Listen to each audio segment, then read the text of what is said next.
байгууллагуудын ажилтнуудыгаа хувийн хамгаалах хэрэгслээр хангах. Шинжилгээний хариу бол 24 цагийн дотор гарна. Коронавирусын халдвартай гэсэн шинжилгээний дүн гарсан байна. Монгол улс шинэ коронавирусын халдвар илэрсэн дэлхийн 111 дахь улс болж бүртгэгдлээ. Агаар туслын замаар ийм халдварх эрсдэлтэй Авчрах ажлыг зохион байгуулж байна. 20 цагийн байдлаар коронавирус халдвар илэрлээ. Өндөрж өссөн бэлэн байдлын дэглэм шилжүүлээд одоо хүртэл явж байна. Францын иргэнтэй Зөвөрлөгтөн орж ирсэн байгаа гэдгийг хэлье. Манай хууль хяналтын байгууллага бол идэвхтэй ажиллаж байгаа. COVID-19 дэлхийг шалгаж байна.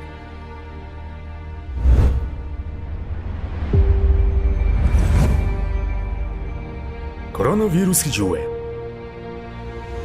Амьтнаас хүнд халдварласан шинэ коронавирусээр үүсгэгдсэн агаар туслын замаар дамждаг халдвар төвчм. Шинэ хэлбэрийн коронавирус гэдэг нь урд өмнө нь хүний биеэс илэрч байгаагүй шинэ вирус гэсэн үг. Сарсан багвахай мөн тэмээнд халдварладаг вирус боловч хүнээс хүнд халдварлаж дэлхийн хамгийн тулгымдсан асуудал болсон. Коронавирус агаар туслын замаар халдвар дамждаг. Халдвар авсан хүн ханиах, найтах, шүс, нус, цэртэй вирус бүхий тусал агаарт цацагдж, эргээд ам хамраар амьсгалах үед биед нэвтрэн өвчлүүлдэг. Дэлхийн эрүүл мэндийн байгууллага коронавирусыг COVID-19 гэж нэрлэлээ. Дэлхийн эрүүл мэндийн байгууллага COVID-19 бол пандеми буюу цар тахал гэж мэдэгдэв. Дэлхийн эрүүл мэндийн байгууллага COVID-19 вирус хүн төрөлхтөнтэй зэрэгцэн оршиж төгсгөлгүй үргэлжлэнэ гэжээ. COVID-19 вирусны халдвар авсан үед ямар шинж тэмдэг илэрх вэ? Халуурах, хуурай ханиалгах, ядарч сүлдэх, цэр гарах, амьсгал давчдах, булчин өвдөх, толгой өвдөх, бөөлжих, хамар битүүрэх, гүйлгэх, нус хойжих. Хэрвээ танд ийм шинж тэмдэг илэрвэл хаана, хэнд хамгийн түрүүнд хандах вэ? Сайн мэнүү дугаараас дугаар толбогдсон байна. Сайн мэнүү? За. Сүүлийн 2-7 хоногийн хугацаанд энэ COVID-19-ээр онцлогдсон хүнтэй ер нь ойр байсан уу? За, нэр нь? За, гэрийн хаяг нь юу вэ? Гүйлгэх шинж тэмдэг байна уу? За, шингэн бүлийн халуун шингэн зүйлийг бол ойр ойрхон уулгах. За, халууныг бол өдөрт 2 удаа хэмжих. Хориглох хоол хүнс нь бол шарсан хуусан болон авсалсан, даршилсан бүтээгдэхүүн хэрэглэхгүй бах. Хоолой нөхчтэй бол тамидины уусамлаар бол хоолойг зайлуулах зөвлөгөөг бол өгч байна. За, холбогдсон баярлалаа.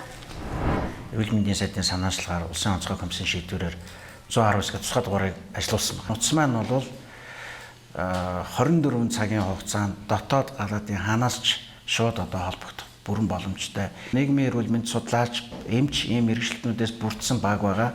Тэгэхээр манай багийн онцлог бол та бүхэн тулгараад байгаа өөрт гарсан шинж тэмдгүүд, эмнэлэг зүйн шинж тэмдгүүдтэй бол зарим эмчилгээтэй холбоотой асуултууд. За эндээс өсвөлөд хөл хорой, хоол унд, стрессээс яаж ангид байх вэ? За мөн түнчлэн улсын онцгой комиссоос гаргасан болон улсын онцгой комисс эрүүл мэндийн яам бусад байгууллагаас гаргасан тогтоол шийдвэр энэ дээр үйл ажиллагааг бол цаг алдалгүй та бүхний асуултанд хариулахад бэлтгэгдсэн ийм баг ажиллаж байгаамаа. Яагаад таныг шууд эмнэлэгт яран очихыг зөвлөхгүй байгаа вэ? Олон хүн цугласан газраар явна гэхэлэр маш олон хүмүүс цугласан газраар явна гэдэг олон дадалтай хүмүүс явж байна гэсэн үг. Тэгэхээр жишээлбэл зарим нь маска зөөхгүй байж гэдэг юм уу? Зарим нь гараа угаадаг дадалтай хүн ч гэдэг юм уу те? Тэгэхээр энэ бүх зүйлээс бид нөгөөний халдвар авах эрсдэлтэй болоод ирж байгаа. Энэ өвчнөөр ямар цаг ууртай газарт хаана амьдарч байгаагаас үл хамааран эндэж халдвар авч болно. Таны эрэгтэй эмэгтэй, залуу хөгшин ямар ажил эрхэлдэг, баян ядуу байх нь огт хамаагүй. Гэхдээ COVID-19-с өрчлөн сэргийлж болно. Зай барих нэгдүгээр тийм ээ, хоёрдугаар амны халт зүүх. За тийм мэдээж гуравдугаар төлөв янз бүрийн хатуу хатаргууд бол байнга чихтэй цэвэрлэгээний давтамжийг нэмэгдүүлэх. За эсвэл холоорт нэгдлэр халдвар гүйцэтгэх хариуцах ёстой гэдгийг зөвлөж байгаа. Өвчлөхгүй байх дараагийн алхам. Хүн гол эрчмээ авдаг хоол хүнсэндээ анхаарах хэрэгтэй. Судлаачид дархлаагаа дэмжихэд Монгол хүнд шөлтөө халуун хоол, шинэ хүнсний ногоо, сүү цагаан эдээг түлхүү хэрэглэх нь хамгийн энгийн, хамгийн үр дүнтэй арга гэж зөвлөж байна. Шүлтэй голдуу хоол идгээд байгаа ковидын үед тийм ээ. Тэгэхээр шүлтэй хоол, за дээрэс нь сүү цагаан идэг түлхүү хэрэглэх ёстой. За амин дээр баялаг гэхээр бид нар бас жимс хүнсний ногоогоо түлхүү хэрэглэх ёстой. Энэ маань болохоор байнгын бид нарын хэрэглэх боломжтой олдцтой нь бол анс, чацарган, нэрс гэд байгалийн гаралтай жимснүүд байж гин. Дээрэс нь одоо манад тариалж байгаа олон төрлийн ногоо байна. За нарийн ногооноос нэрлэх юм бол бууцай, брокколи гэд бас нарийн ногоонууд бас хэрэглэж болж гин. Лууван, байцаа, төмөс одоо айл болохоор бид нар өөртөө олдцтой хүнсний бүтээгдэхүүнээ л хэрэглэх ёстой. Хамгийн гол нь одоо хангалттай бас сайн хооллох ёстой, шүлтэй хоолоо идэх ёстой. Халдвараас хэрхэн хамгаалах вэ? Орчноо цэвэрхэн байлгах. 70% этилийн спирт, натрийн гипохлорид зэрэг халдваргүйжүүлэгч бодисуудыг хэрэглэж вирусыг идэвхгүй болгох нь үр дүнтэй байна гэжээ. Ямар ч цэвэрлэгийг хийхдээ бол цэвэр усаар одоо хийх ёстой байгаа. За бид нар одоо дэлгүүрт ороод хүнсээ цуглуулдагтай ажиллах резинийн бэлэнүүдийг авах ёстой. За нүхэн жорлонгоо цэвэрлэдэг бүх цэвэрлэгээний материал нүхэн жорлондоо л байрлах ёстой. Тэрийг гэрлүү ерөөсөө оруулж ирж бас болохгүй байх нь байна. За цэвэрлэгийг хийхдээ мэдээж цэврээс нь бохирлуу хийдэг ийм дадалтай болох хэрэгтэй. Дээрээс нь доошоо хийдэг дадлыг бас хэвшүүлэх шаардлагатай байх нь байна. Тэгшлэнгээр олон зүйлийг бид нар хийх одоо ийм шаардлага одоо тулгарч байгаа. Эхлээд бол бид нар яаж цэвэрлэхээ мэдчихэж байгаа. Одоо энийг дадал болгох тал дээр илүү сайн анхаарч ажиллаж гэрийн одоо хөдөлмөрөөр хуваарлаж ингэж одоо хийж хэвшүүлэх нь одоо зүйтэй байгаамаа. Энэ бүх арга хэмжээг авсан бол одоо өөртөөгөө буюу дотоод хүнтэйгээ ажиллахыг санал болгож байна. Та ердөө 5 минут сайхан зүйл бодоход таны дархлаа 5-аас 6 цаг сэрэгдэг. Тэгэхээр энэ юу хэлж байгаа юм гэхээр өвдсөн ч гэсэн цаана боломж байгаа. Би бол энийг давж гарч чадна гэдэг тэр итгэлийг л өөртөөгөө ажиллах хэрэгтэй болчихж байгаа юм л да тий. Магадгүй одоо эдгэн гэж бодсон ч гэсэн сөрөг бодлон давмгаалаад байвал өөртөө бүр тэр хэл хүүгээ бичиж хагаад тэрийг уншаад магадгүй толинд хараад ч юм уу тийм байх. Тэгэхээр мөн инэдмийн киногоор дамжуулаад ч юм уу өөрийгөө сэргээж болох тэр нөхцлүүдийг л эрэлхийлэх хэрэгтэй. За тэгээд хамгийн хайртай дотны хүмүүс нь бол энд их чухал нөлөөтэй байна. Мэдээж тэр хүн тэрийгээ сонсоод бол нэг хэсэг бол хямрна тий. Тэр сөрөг байгаа үед нь бол аль болох тэр хүний дотор байгаа стрессийг сонсож яриулж гатгчлуулах хэрэгтэй байгаа. Нөгөө хүний маань хариуцлага бол өөрөө өөрийгөө л ятгах байгаа юм л да. За би нэг бол даван туулж чадна. Одоо иргэсэн үр дүнгууд гарч байна. Бид нарт бас боломж байна гэсэн байдлаар тийм ээ. Тэгээд нөгөө талаас гэх юм бол энгийн хийж болох тэр дасгал хөдөлгөөнүүдийг зүрж өрөөнд хийж болох дасгал хөдөлгөөнч байсан болно. Тэр болгон маань буцаад хүний бие махбодыг бол бас сэргээж байдаг.